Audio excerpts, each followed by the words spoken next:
हमको ऐसा बाप मिला है जो खुद स्वर्ग में नहीं जाता, लेकिन हमको स्वर्ग में भेज देता है।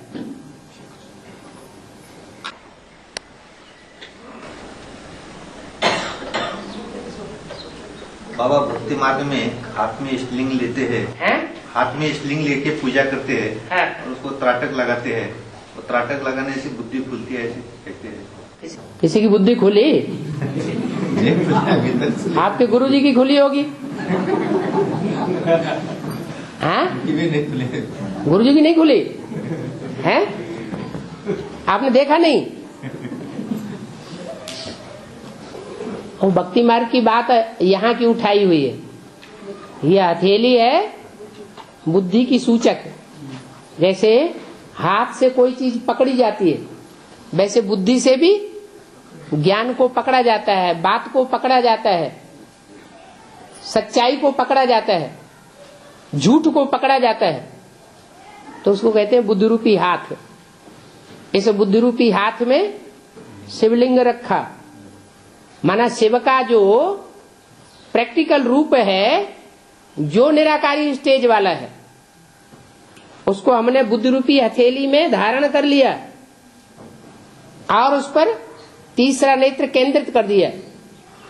वो है त्राटक लगाना असली, और वो उन्होंने जो त्राटक लगाया है वो है नकली। ना आज तक किसी की बुद्धि खुली है और ना ऐसा त्राटक लगाने से खुलेगी। हमारी बुद्धि खुली है। क्या प्रूफ है? प्रूफ ये है, पहले हम भक्ति मार्ग के सभाओं में जाकर के कहीं भी इतने प्रश्न नहीं पूछते थे, और अब पूछते हैं। तो साबित होता है बुद्धि खुली है या बंद है। बुद्धि खुली है तब तो पूछते हैं। पूछने का मौका नहीं देते ना। कौन नहीं देता मौका? नहीं, वहाँ पे वहाँ पे मौका भी नहीं देते। वो मौका किस लिए नहीं देते? वो इसलिए मौका नहीं देते कि कोई ऐसा प्रश्न पूछ देगा जो हमने शास्त्रों में पढ़ा ही नहीं होगा, तो हम जवाब कैसे देंगे? जवाब नहीं दे पाएंगे तो बेइज्जती हो जाएगी। और यहाँ तो ऐसी कोई बात ही नहीं भक्ति मार्ग है। भक्ति मार्ग में ही है या तथाकथित ब्राह्मणों के मार्ग में भी है? वो भी तो भक्ति मार्ग की दुनिया की शूटिंग कर रही है ना।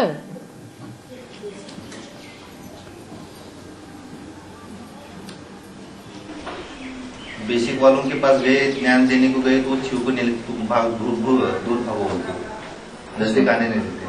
बेसिक वाले जो है उनको अगर ज्ञान देने गए तो वो दूर जाओ बोलते हैं, आगे मत आओ, हमारे को मत छुओ बोलते। झूठ की दुनिया में सच सुनावेंगे, झूठे रत्नों का बाजार लगा हुआ हो, झूठे हीरे बेचे जा रहे हो पूरे मार्केट में, और आप सच्चे रत्न लेकर के पहुंच जाएं, दिखाएं देखो ये है सच्चे रत्न। तो दुकानदार के सामने जो बैठे होंगे ग्राहक, तो उन्हें सच्चाई बताओ कि देखो ये सच्चाई है, ये झूठाई है, तो उन्हें मिर्ची लगेगी कि नहीं लगेगी? जरूर लगेगी। तो ऐसे उनको मिर्ची लग रही है। और इतने बड़े गणेश क्यों हाथ छुआ बता देते? तो आज हाथ धो के गणेश जी के पीछे पड़े हुए।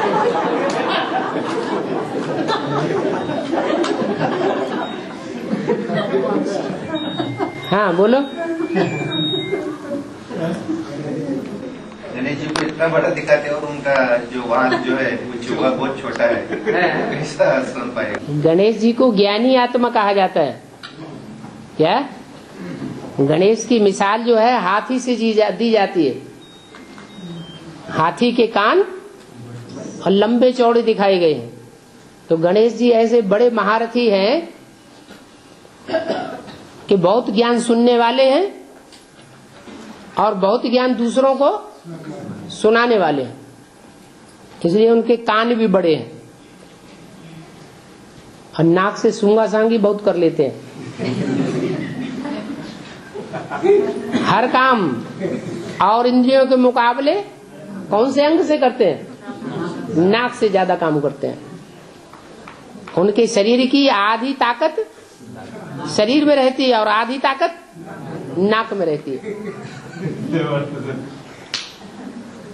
और माथा बहुत चौड़ा होता है, माना बुद्धिमत्ता बहुत होती है, बुद्धिमान है। और देह अभिमान दुनिया के सब जानवरों से जास्ती रहता है। आंखों में मद बहुत भरा हुआ रहता है। क्या तो बाबा बोलते हैं सबसे जास्ती धोखा कौन सा अंग देता है? आंखें। उनकी आंखें सबसे जास्ती मद बांधी। पूंछ उतना काम नहीं करती है।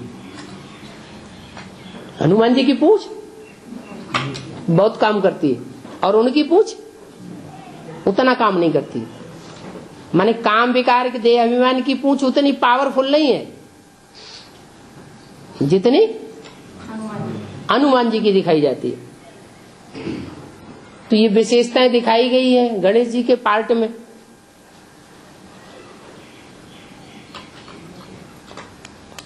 वो गणेश जी गृहस्थियों का आधार लेते हैं। क्या?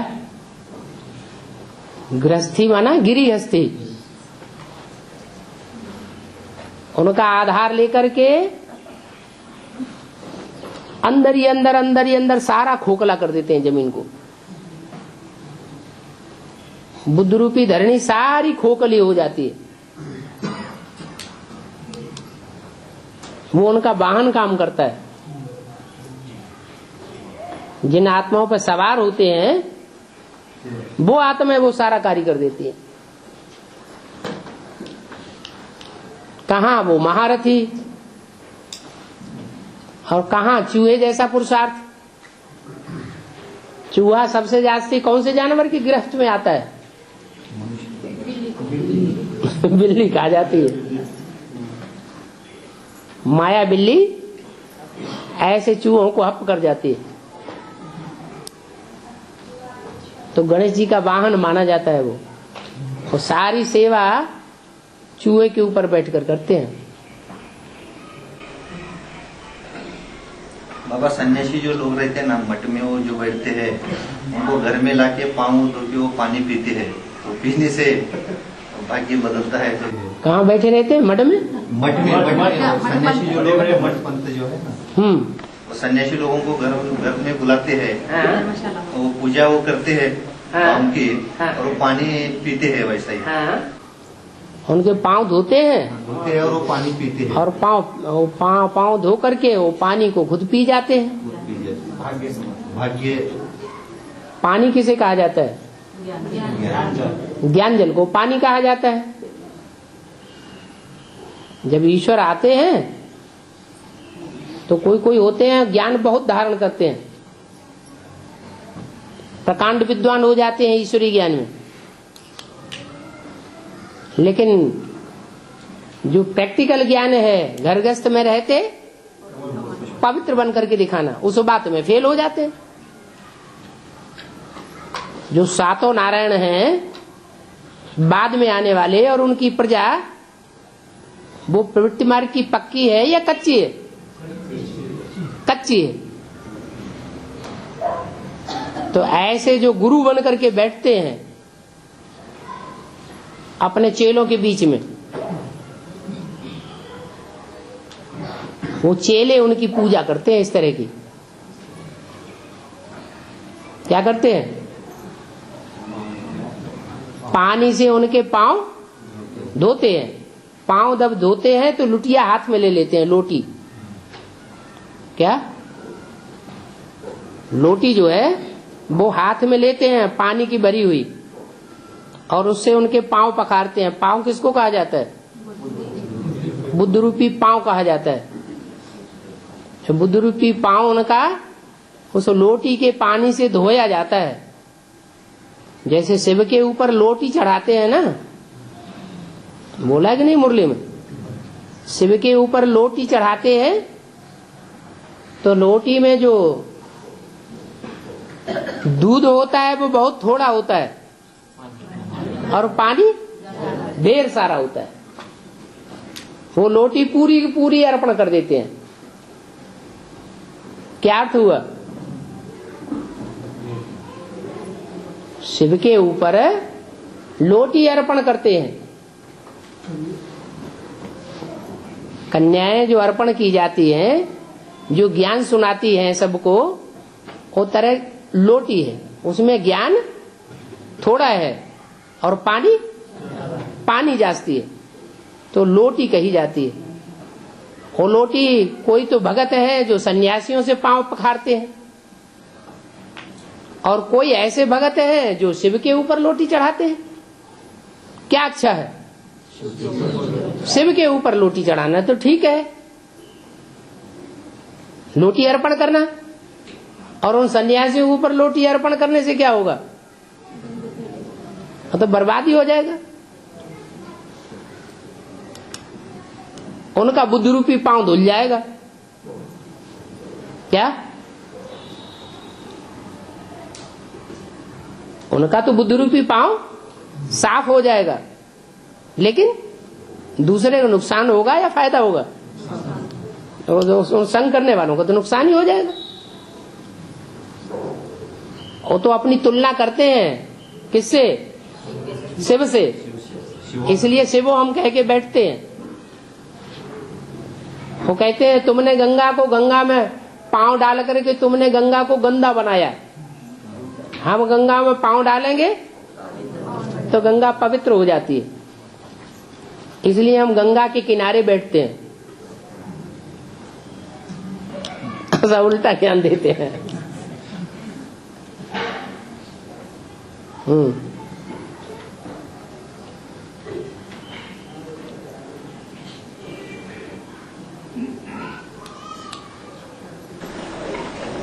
विनाश के बाद आदि पाप आत्माएं बचेंगे और आदि पुण्यात्माएं बचेंगी। तो पुण्यात्माओं में विजय माला के सारे बचेंगे। पुण्यात्मा में विजय माला के भी सारे बचेंगे, और रुद्रमाला के सूर्यवंशी चंद्रवंशी जितने भी होंगे वो भी सारे बचेंगे। अगर चंद्रवंशियों में जो सूर्यवंशी बनकर के अर्पित हो जाएंगे, मन बुद्धि से सरेंडर हो जाएंगे, वो सब शरीर छोड़ेंगे हैं। बाकी तो शरीर छोड़ना पड़ेगा। अपने अपने समय पर में जो शरीर दबा हुआ है उसमें आकर प्रवेश करके। हाँ जी, हाँ जी, हाँ। तो 2.25 लाख जो बचते हैं रानी पल की क्या है? 2.25 लाख विजय माला से आने वाले जो बचते हैं, हाँ। फिर उनकी प्रवृत्ति कम हो गई, इधर की पूरी नहीं बचेंगे तो अंत तक बनेगी नहीं। बनने के बाद फिर शरीर छोड़ेंगे। तो आखिर में तो फिर थोड़े ही बचेंगे। आखिरी में जो बचेंगे उनसे जनरेशन बढ़ेगी या नहीं बढ़ेगी? तो जब जनरेशन बढ़ेगी तो पहले जन्म के लिए भी चाहिए कि नहीं चाहिए? 4.5 लाख यहीं हो जाएंगे, और 4.5 लाख से 4.5 लाख का यहीं पूरा जन्म हो जाएगा। तो सतयुग में जनरेशन कहाँ से आएगी? पहले जन्म वाली। यहाँ की जनरेशन ही वहाँ काम करेगी, यहाँ का फाउंडेशन ही वहाँ काम करेगा। 36 तक पूरे 4.5 लाख जन्म लेंगे। सतयुग के पहले जन्म के अंत तक। सतयुग के पहले जन्म के अंत तक, हाँ, 4.5 लाख जन्म लेंगे, 12 लाख और 9 लाख भी। राधा कृष्ण जैसी आत्माएं वो जन्म लेती रहेंगी या नहीं लेती रहेंगी? 36 तक 9 लाख।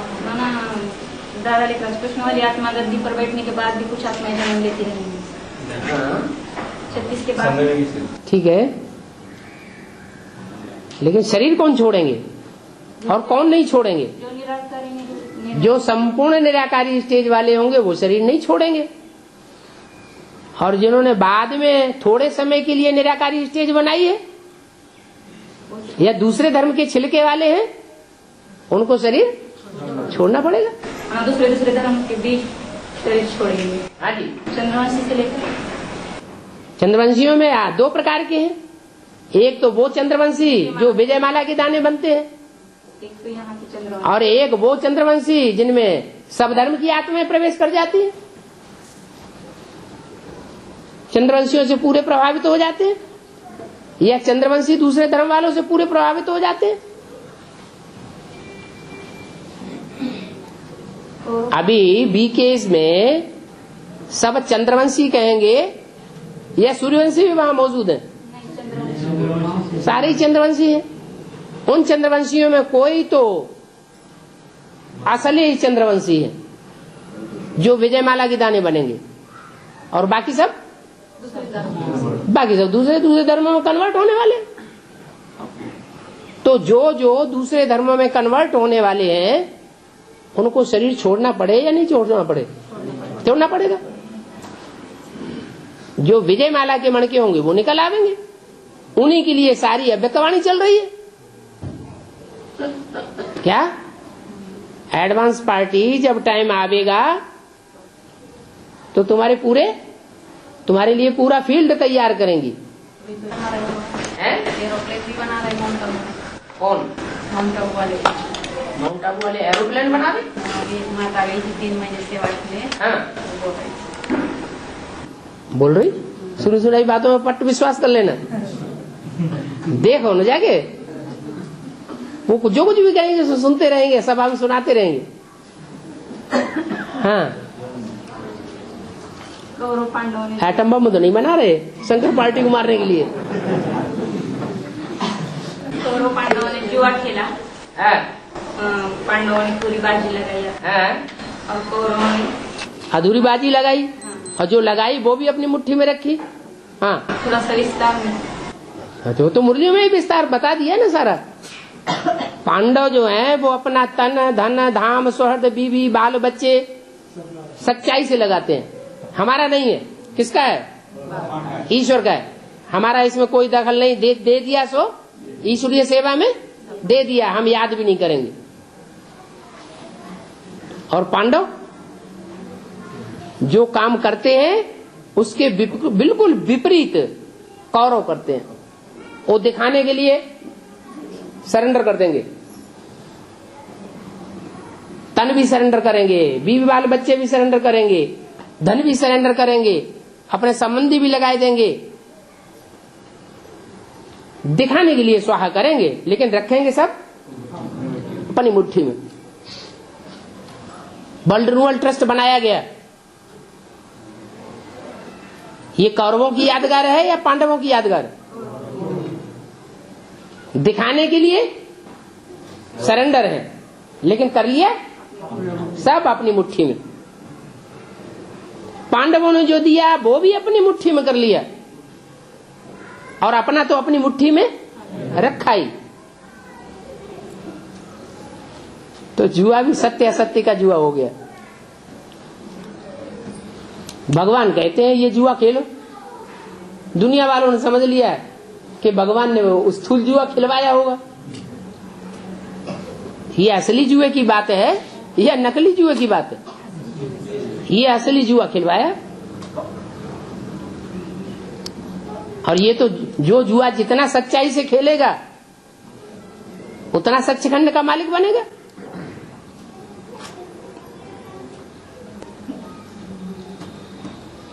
हाँ बाबा, ये तो 5000 वर्ष का ड्रामा है, लेकिन एक मुरली में ऐसा बताया कि 24/11/1987 को 5000 वर्ष पूरे होते हैं। 24/11/1987 को 5000 पूरे होते हैं। वो रिवाइज कोर्स की मुरली है। 87 में जो वाणी चली है या जो छापी गई है वो बाबा के समय की है या 87 में बनी है? बाबा के समय की मुरली है, रिवाइज कोर्स की है।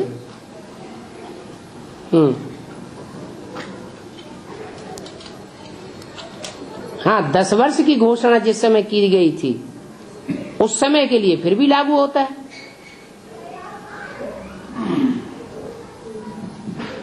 दस वर्ष में पुरानी दुनिया का विनाश, नई दुनिया की स्थापना हो जाएगी। तो बुद्ध रूपी क्षेत्र की बात है। बुद्ध रूपी क्षेत्र में कोई आत्मा सत्य की स्टेज में अनुभव करने लगी, बाकी विनाश हो गया। आप मुए, मर गई दुनिया। जो दुनिया मर गई वो हमारे काम की नहीं, ये सब मुर्दे हैं।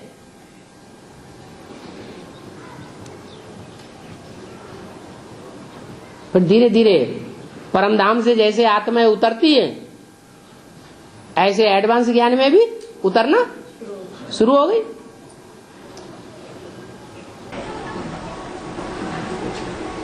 कला वाली नारायण है, वो अपने शरीर से डायरेक्ट बात से ज्ञान नहीं सुनेंगे शिव बाबा से। कौन? कम कला वाली नारायण है, डायरेक्ट सुनेंगे तो फिर वो 4.5 लाख में नहीं आ जाएंगे। ना प्रवेश करके बाद में ही सुनेंगे। प्रवेश करके सुनते हैं, अपने शरीर से। बाकी अपने शरीर से नहीं सुनते हैं। उतने देवान इतना ज्यादा रहता है और सामने आने की हिम्मत ही नहीं। अपने देवान को इतना गलाए नहीं सकते, नहीं तो उनके फॉलोअर्स उनको तुम तो इतने बड़े महारथी थे, तुम कहाँ पहुंच गए शंकर पार्टी में।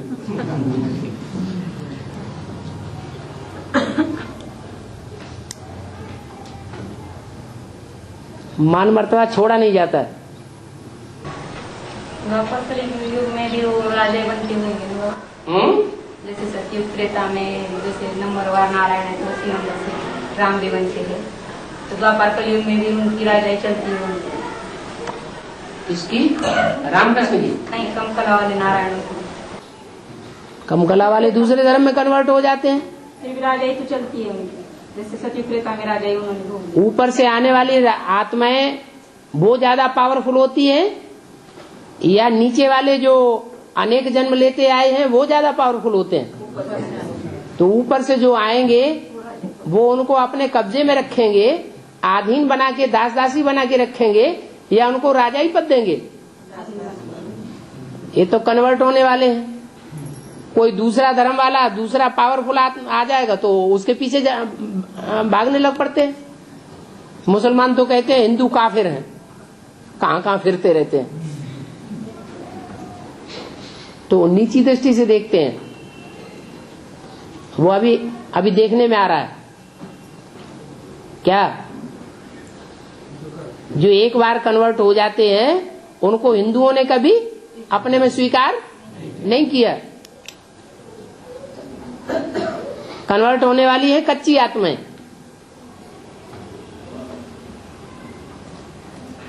वो यहां भी दास दासी बन करके रहेंगे। जब नई दुनिया का राज्य शुरू होगा, स्वर्णिम संगम युग का जो नया संगठन शुरू होगा, वो यहां भी दास दासी बन के रहेंगे और वहां भी। कहा? वहां द्वापर में, द्वापर कलयुग में वहां भी दूसरे धर्मों के कंट्रोल में रहते हैं।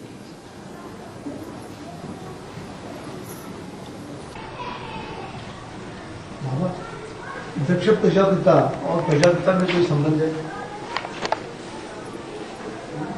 जो शास्त्रों में दक्ष प्रजापति कहा गया है वो संपन्न स्टेज की यादगार है या अधूरे पुरुषार्थ की यादगार है? शास्त्रों में जो भी गायन पूजन यादगार बने हुए हैं वो संपन्न स्टेज के बने हुए हैं। तो शास्त्रों में जो दक्ष प्रजापति कहा गया है वो संगम युग में आदि के समय का पुरुषार्थ का गायन है या अंत के समय का पुरुषार्थ का गायन है? अंत के समय में जब सारी सृष्टि ने उसे अपना पति मान लिया, सारे वृक्ष का, मनुष्य सृष्टि रूपी वृक्ष का क्या मान लिया? पति मान लिया। पति माना रक्षक, तो वो प्रजापति कहा गया है। यज्ञ के आदि में भले वो प्रजापिता था क्योंकि ज्ञान का बीज आरोपण करने वाला था, उसने ब्राह्मणों में ज्ञान का बीज बोया, इसलिए वो पिता है। जो आदि का प्रजापिता वही अंत का प्रजापति कहा जाता है। तो एक ही आत्मा है। और बाबा, ये पीयू की जो वालियां कराची के बंगले में गाड़ कर रख दी गई है, तो फिर से कैसे निकाली गया? आदमी क्या नहीं कर लेता है, हैं? मोहनजोदड़ो, हड़प्पा, मेसोपोटामिया, सिंध, हैदराबाद की खुदाई कर सकता है। तो वो वानिया कब बाहर निकली? हैं? वो वानिया कब बाहर निकली? कब बाहर निकलेंगी? जब निकालेंगे तब निकलेंगी। और बाबा ये जो गीता ग्रंथ है इसका नाम गीता ही क्यों है? गीत के कारण से क्या दूसरा कुछ और है? इसका गायन है ना, इसने काम ऐसा किया है जो गायन करना ही पड़ेगा। औरों ने ये काम करने की हिम्मत नहीं की, गीता ने हिम्मत की, इसलिए गीता की इतनी महिमा है। उसमें भी झूठी गीता की महिमा है या सच्ची गीता की महिमा है? हैं? सच्ची गीता की महिमा है। अभी भक्ति मार्ग में कौन सी गीता की महिमा है? झूठी गीता की महिमा है। गीताएं दो है, एक सच्ची गीता, एक झूठी गीता। झूठी गीता की महिमा भक्तों ने की और सच्ची गीता की महिमा जिन बच्चियों ने, ज्ञानियों की बुद्धि में ये बात बैठ गई प्रैक्टिकल में, अभी ब्राह्मणों की दुनिया में। क्या बात? कि गीता का भगवान साकार में कृष्ण उर्फ दादा लेखराज नहीं है। गीता का भगवान साकार होना चाहिए या निराकार बिंदु? निराकार बिंदु होना चाहिए या साकार होना चाहिए? गीता का भगवान वो तथाकथित ब्राह्मण समझते हैं बिंदु, और हम क्या समझते हैं? निराकारी स्टेज वाला साकार, वो गीता का भगवान है। तो उनको कहेंगे ज्ञानी। ऐसे नहीं कि सिर्फ शिव बाबा ने ये आकर के बात बताई दी, नहीं कि गीता का भगवान कृष्ण नहीं, गीता का भगवान निराकार शिव है। इससे पहले जो विदेशी विद्वान हैं, उन विदेशी विद्वानों ने भी अपने ग्रंथों में लिख करके रखा हुआ है कि पहले गीता निराकारवादी थी, बाद में जो साकार उपासी हैं उन्होंने कृष्ण का नाम डाल दिया। नहीं तो गीता के श्लोक देख लिए जाएं, ढेर सारे श्लोक ये साबित करते हैं कि वो निराकार है, साकार नहीं है। पहले भारत माता कहेंगे या पहले जगत माता? पहले तो जगत माता ही है। ब्राह्मणों की संगम युग दुनिया में पहले कौन प्रत्यक्ष होता है? जगत माता। पहले जगत माता प्रत्यक्ष होती है, बाद में भारत माता। ये ब्राह्मणों की, ज्ञानियों की बात है। लेकिन भक्तों की बात क्या है? बाबा कहते हैं मैं जब आता हूं तो अकेला नहीं आता हूं, हैं? तीनों मूर्तियां साथ साथ होती है। भारत माता भी होती है, जगत माता भी होती है, और जगत पिता भी होता है। तीनों मूर्तियों के साथ आता हूं, अकेला नहीं आता हूं।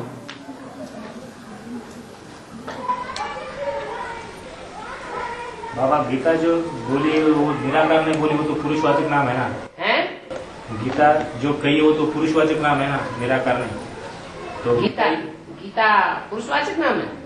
नहीं, गीता जो कही है सुप्रीम सोल ने, वो तो पुरुषवाचक नाम दिखता है ऐसा। और गीता ऐसा तो लेडीज की है ना, स्त्रीलिंग क्यों नाम है ऐसा? माता है ना, गीता माता है, वो गीतापति भगवान है, उसके रोम रोम पर उसका अधिकार है।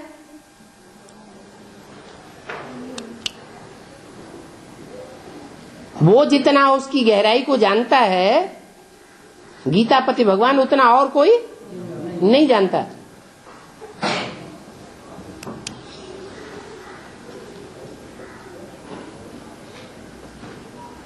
और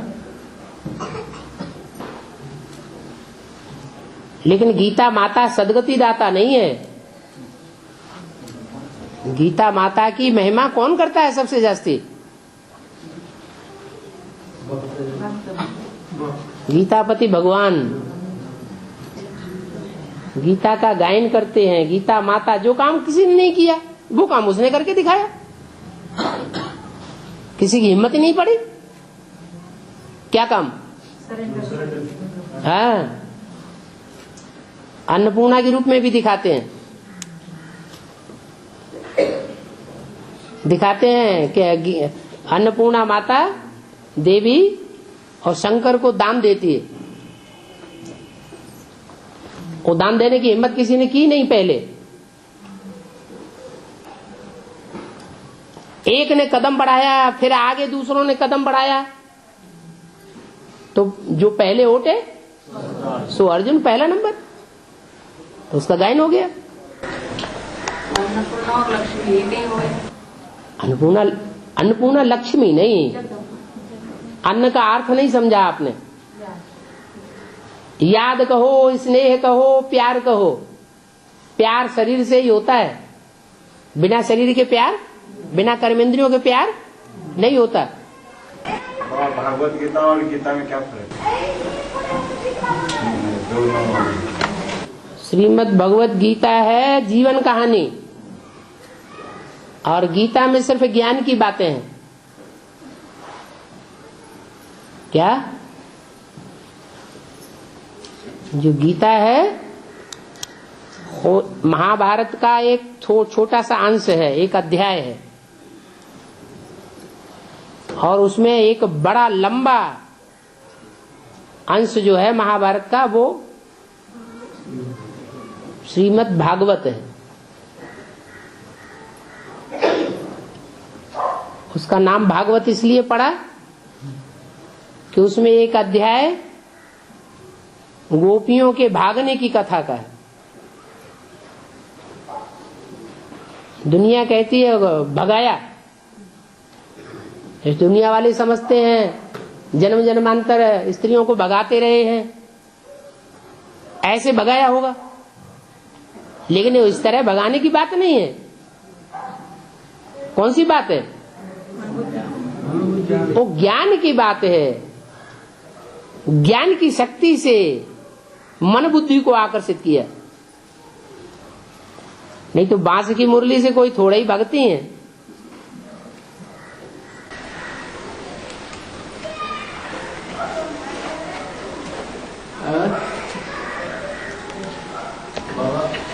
जो भाषा होगी हिंदी से व्यक्ति, तो वही भाषा त्रेता जी वही।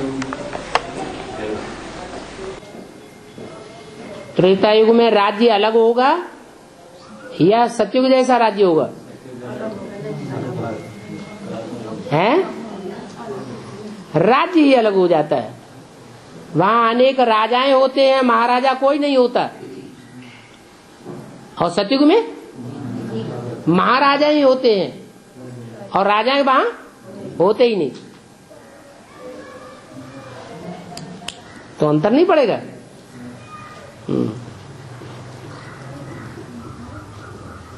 कहा भी जाता है यथा राजा तथा प्रजा। और राजा का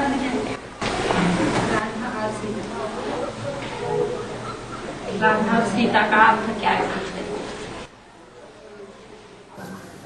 सीता शीत शब्द से बना है। सीता माने ठंडे। क्या है? राधा ठंडी भी है, लेकिन इतनी ठंडी नहीं है जो कोई कंट्रोल में कर ले। कृष्ण किसी बुद्धि को हटा दे, ऐसे शास्त्रों में दिखाते हैं।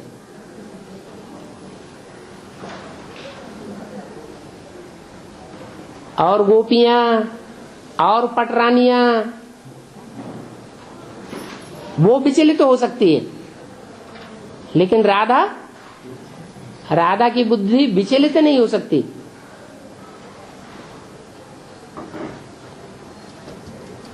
राधा एक ही होती है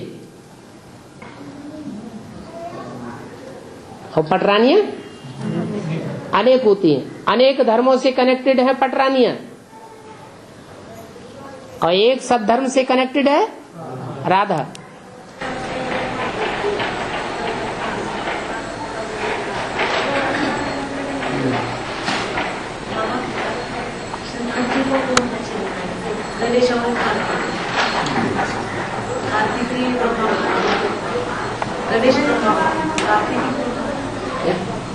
शंकर जी को 2 लड़के दिखाए, गणेश और एक कार्तिक। इसका मतलब कार्तिकी कौन? गणेश ब्रह्मा है बोल रहे, कार्तिकी कौन है? जो दूसरे धर्मों की तिक तिक ज्यादा करता है, दूसरे धर्मों का भी ज्ञान सुनाने लग पड़ता है, वो है कार्तिक 6 मुंह वाला। एक मुंह से बात नहीं करता है, 6 मुंह से बात करता है। इस्लाम धर्म में भी चला जाएगा, वहां की भी बात करेगा। बौद्ध धर्म में चला जाएगा, वहां की बात करेगा। क्रिश्चियन धर्म की भी बात करेगा, मुसलमानों की भी बात करेगा। माना संगम युग में वो आत्मा कन्वर्ट होती रहती है भक्ति मार्ग के आडम्बरों में। एक ज्ञान का सीधा रास्ता पकड़ के नहीं चलती, इसलिए 6 मुख दिखाए हैं। 6 हैं सशक्त धर्म। वो ही कार्तिकेय है जो टिक टिक ज्यादा करता है ज्ञान की बातों की, लेकिन एक जगह खुद नहीं टिक पाता है। किसका पार्ट है? प्रत्यक्ष पार्ट किसका है वो कार्तिकी? अभी बताया ना, जो 6 धर्मों में कन्वर्ट होता है, तो कौन सा धर्म ऐसा है जो सब धर्मों में कन्वर्ट हो जाता है? आज समझिए, हर धर्म में कन्वर्ट होते हुए जाते हैं। जहां देखी तबा बारात, तो वहीं बिताई सारी रात। द्वापर युग शुरू हुआ, इस्लाम धर्म शुरू हुआ, तो इस्लाम धर्म में कन्वर्ट हो गए। सतो प्रधानता की स्टेज है ना। बौद्ध धर्म शुरू हुआ तो बौद्ध धर्म में चले गए। क्रिश्चियन धर्म आया, क्रिश्चियन धर्म में चले गए। जो हर धर्म में कन्वर्ट होते रहते हैं, जिनका अपना कोई धर्म है ही नहीं, किसी धर्म पे उनको विश्वास ही नहीं, सब धर्मों से विश्वास उठ जाता है। वो आखिरी धर्म है, आखिरी में उनका राज्य चलता है, कांग्रेस राज्य। कांव कांव बहुत करते हैं, अब उसको कांव कांव कहो, तिक तिक कहो, ज्ञान की तिक तिक कहो, अथवा कौओं की कांव कांव कहो, है एक ही बात। होने किसी धर्म से कोई सरोकार नहीं है। धर्म निरपेक्ष राज्य है, हमें किसी धर्म की अपेक्षा नहीं है। कोई धर्म में तुम चलो, हमको वोट दे दो।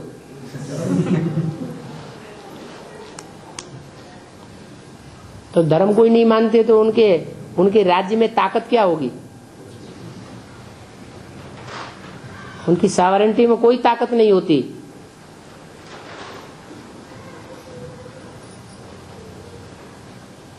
आज के राज्य में कोई ताकत है? कंप्लेंट करते रहो, कोई सुनने वाला नहीं।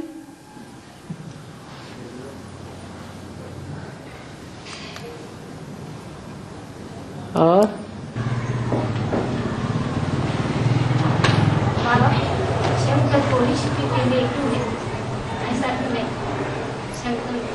चित्रों में दिखाते हैं शंकर विष पीता था। हाँ, तो क्या पूछ क्या रहे हैं? ऐसा क्यों दिखाया? ऐसा क्यों दिखाया? हाँ, शंकर क्यों? जब दुनिया में ज्ञान सागर बाप आया, तो ज्ञान सागर बाप आएगा तो अनेक प्रकार के रतन निकलेंगे कि नहीं निकलेंगे? ज्ञान रतन निकलते हैं ना। उनमें सबसे पहला कौन निकला? है, विषय विकार निकले। बाप कहते मैं जब आता हूं तो ऐसा इंजेक्शन लगाता हूं कि तुम्हारे 63 जन्म की सारी बीमारियां बाहर आ जाती हैं। तो सारा विषय विकार जो विषय है वो सारा बाहर आने लगता है ना। मिसाल देते हैं वैद्यों का, जैसे वो डॉक्टर लोग होते हैं ना, वैद्य लोग, आयुर्वेदिक डॉक्टर, तो किसी बीमारी की बीमारी निकालने के लिए दवाई देते हैं तो पहले वो बीमारी उखड़ के ऊपर आती है। तो ऐसे ही जो विकारों का विष है वो बाहर आता है। तो जो भी विकारों का विष भरा हुआ है नसों नाड़ियों में, कितनी है? 16,000। उन नसों नाड़ियों में 16,000 में 500 करोड़ में से 16,000 हैं जिसमें वो विष ज्यादा भरा गया है। वो विष निकल करके बाहर आता है। अब जो पहला रतन है वो बाहर आया, घबरा गया।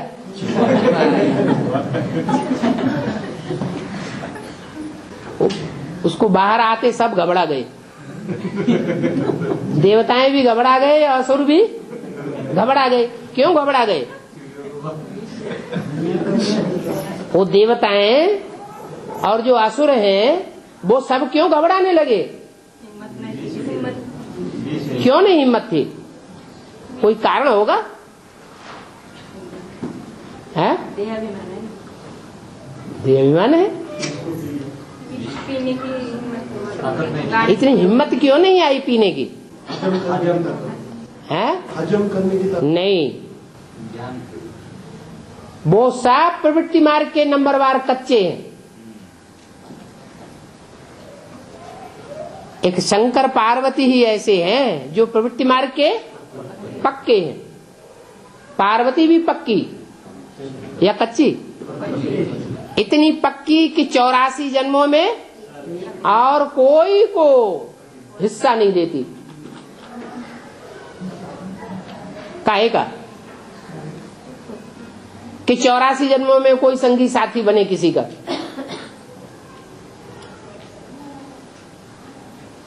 तो शंकर और पार्वती जन्म जन्मांतर के प्रवृत्ति मार्ग के पक्के हैं। वो प्रवृत्ति मार्ग से घबराने वाले नहीं हैं। उसमें भी खास बीज कौन है? बाप। और जितने भी मनुष्य हैं वो सब प्रवृत्ति से घबराते हैं। माना कीचड़ में रह करके कमल फूल समान बनने में सबको घबराहट क्या होती है? पैदा हो जाती है। और उनको घबराहट बिल्कुल नहीं होती। ये पुरुषार्थ की कमी है या कोई और बात है? हैं? पुरुषार्थ की कमी है। ये पुरुषार्थ की कमी कहां से आती है? 63 जन्मों से ये पुरुषार्थ की कमी आई है। जब राजयोग बाप सिखाने आते हैं तो कोई तो राजयोग ज्यादा सीखते होंगे और कोई कम सीखते हैं। कोई राजयोग ज्यादा सीखते हैं लेकिन कायदे अनुसार सीखते हैं, और कोई ऐसे हैं बेकायदे चला देते हैं। कायदे और बेकायदे क्या होता है?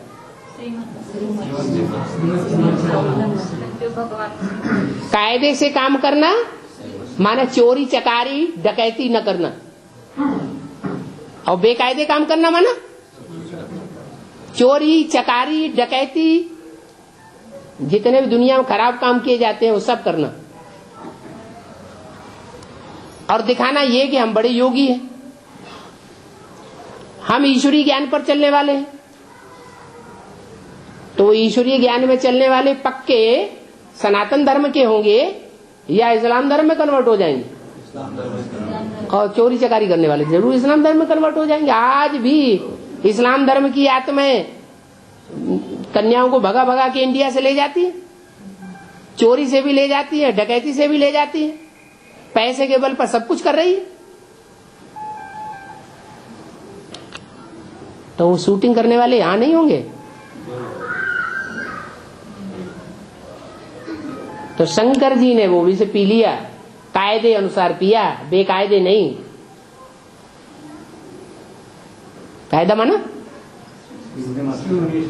हाँ, समाज की भी अनुमति रहे, सरकार की भी अनुमति रहे, सरकार के भी नियम न टूटे और समाज के भी नियम न टूटे, और अपनी आत्मा का भी नियम, परमात्मा बाप का भी नियम न टूटे।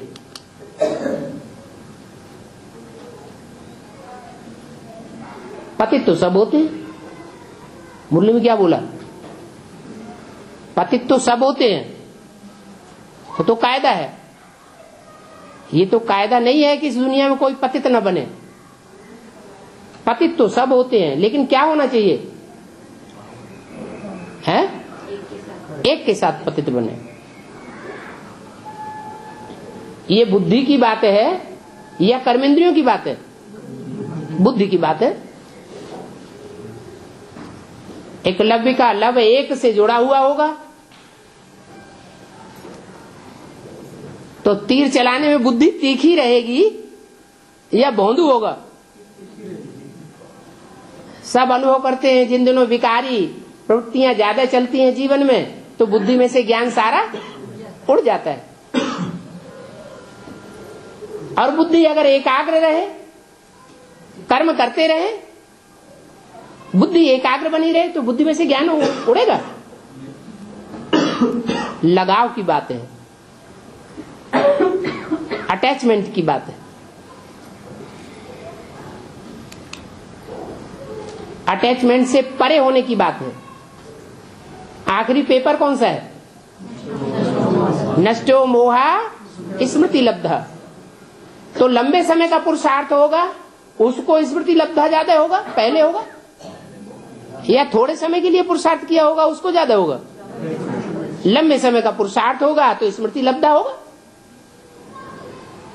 तो कोई ने नहीं हिम्मत कर पाई क्या? विष पीने की। कोई ने पान का बीड़ा नहीं उठाया, तो शंकर जी ने उठा लिया। अच्छा चलो तुम अच्छी अच्छी चीजें ले लो, बढ़िया बढ़िया चीजें तुम ले लो और खराब चीज हमें दे दो।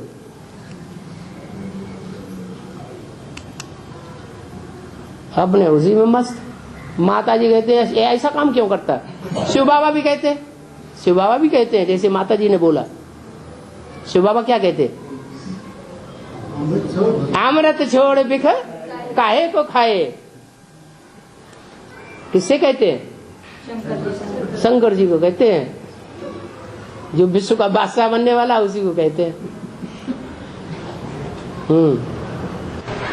इस्लाम धर्म की आत्माएं अपनी जनरेशन बढ़ाने के लिए द्वापर में आते हैं, तो जनरेशन तो होती नहीं, तो भाई बहनों में शादी करना शुरू कर देते हैं। वो शूटिंग कहाँ होती है?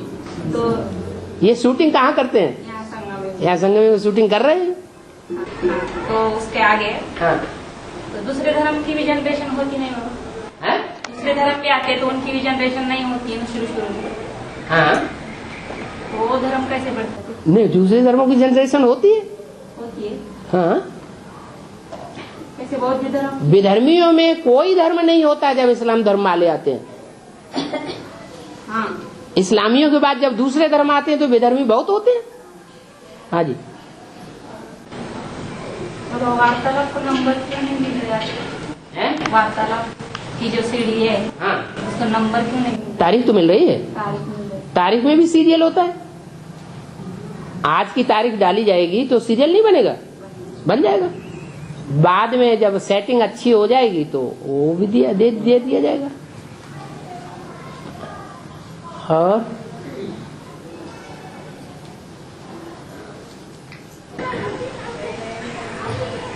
जो रामदेव बाबा के प्राणायाम सिखाए जा रहे हैं, तो वो करना ठीक है या नहीं? शरीर को स्वस्थ लेने के लिए दवाई लेना ठीक है या नहीं? जब तक योग बल नहीं है तब तक दवाइयां भी लेनी पड़ेगी। शरीर को स्वस्थ रखने के लिए कोई खास प्राणायाम है या शरीर के आयाम हैं, आसन हैं, अगर टाइम निकलता है तो वो भी करें, लेकिन मुख्य ध्यान किसके ऊपर रहे? हैं? याद की यात्रा के ऊपर खास ध्यान रहे। प्राणायाम करें तो भी ध्यान रहे, आसन लगाएं तो भी ध्यान रहे, क्योंकि मालूम है 2500 साल से ये आसन प्राणायाम करते चले आए, आखिरी निस्तार तो दुनिया में किसी का हुआ नहीं। ऐसे ही फालतू चिल्लाते हैं कुंडलनी शक्ति जागृत करेंगे, कुंडलनी शक्ति जागृत होती है, हुआ आज तक किसी का भी नहीं। है? बिल्कुल नहीं होता। कोई का आज तक हुआ नहीं जो कुंडलनी शक्ति जागृत हो जाए और सैकड़ों साल का आदमी बना रहे। चक्कर वक्कर सब ऐसे ही हो, दम चक्कर में फंसे हुए हैं।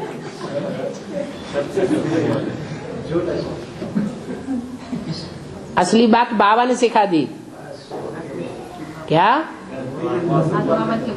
हाँ जी, बुद्धि सूक्ष्म बन जाएगी तो जो शक्ति नीचे जा रही है वो शक्ति ऊपर चढ़ने लगेगी, ऊपर चढ़ने की अभ्यासी हो जाएगी। फिर हम कितना भी प्रयास करें, कर्मेंद्रियों को कितना भी खुला छोड़ दें तो भी नीचे नहीं आएगी।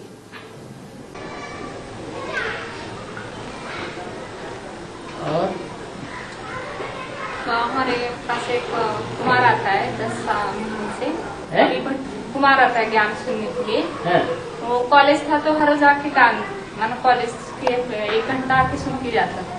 अभी तो छुट्टी का दिन है, तो फिर वो माँ के पास पैसे लेके अभी हर रोज आता है सुनने के लिए।